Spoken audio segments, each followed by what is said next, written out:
When you look at it with Bischoff beating WWF and beating Vince, obviously you're booking the show, so you get a pretty good handle on what's going on over there. Nobody else has ever beaten Vince. I mean, really, his dad was the top promoter too, so you could say nobody ever beat his dad either. So it's like decades and decades of dominance. Pretty shocking that Bischoff, of all people, comes out of nowhere, so to speak. Really comes from the AWA, C-string announcer. Then they put him in charge. I mean, he's the only guy ever to beat Vince. That's insane. Vince is now retired, so no one will ever beat him. Period. So that's pretty insane if you look at it. Again, Eric didn't have the channels in his brain dug. He was fresh in the head. He would look at things and analyze them and not say, oh, well, that worked before, we'll do it again. No. Like the thing about the NWO, when he went to Japan, it's on that angle. So what did you think, though, about the NWO? Did you think that was going to work immediately? I mean, awesome idea. Obviously, probably the greatest idea ever, if you think about it. I remember he called me, and I think Ric Flair out on the balcony and told us at the CNN Center, the balcony off his office, and told us what he was going to do. And I thought, this is ingenious, because they just came off that TV. No one thinks they left.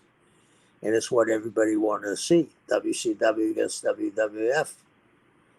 And you could have done it with two better guys than Kevin or Scott, because they played the role so well.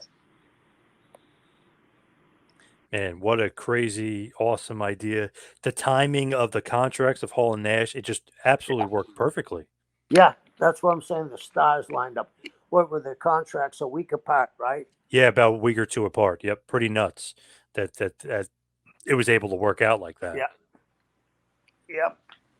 And then obviously convincing Hogan to be the third member of the NWO and turn heel, that's what really set it off beyond belief. Yeah. Eric idea, your idea? What? Eric idea or your idea, really, to turn him heel? I kept him at my house the night before. I've told you that story, right? Yes. Yep. There was not going to be a third man, in my mind, anyway. Was Eric on board with that just from the start? Yeah, but a lot of people tried to get to Eric. But Eric saw what was happening too. A lot of people were turning their head when they were booing Hulk as a babyface. And to me, it was set off in Chicago. He came out all in black with a black bandana on, a black cross. Remember that? Yes. The whole building was booing him.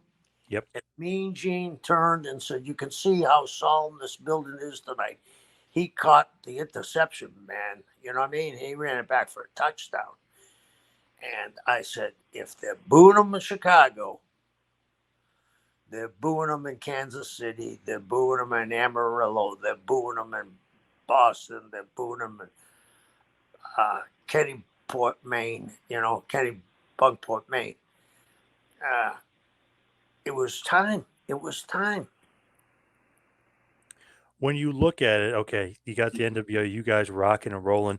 Did you think like, holy shit, we're killing Vince, or did you not even really pay attention to it? Because the rumor is always that Eric paid attention to that, and he lived and he loved it and he thrived on it. Everybody knew. Everybody knew it. Tuesday, I think it was 2:30, 3:30. We got the ratings. Everybody knew. As soon as those ratings came out. Thank you for watching the Hannibal TV. Please like this video if you enjoyed it and click the subscribe button to not miss any of our latest shoot interviews, match videos, or news updates. Follow us on Twitter at the Hannibal TV for instant updates.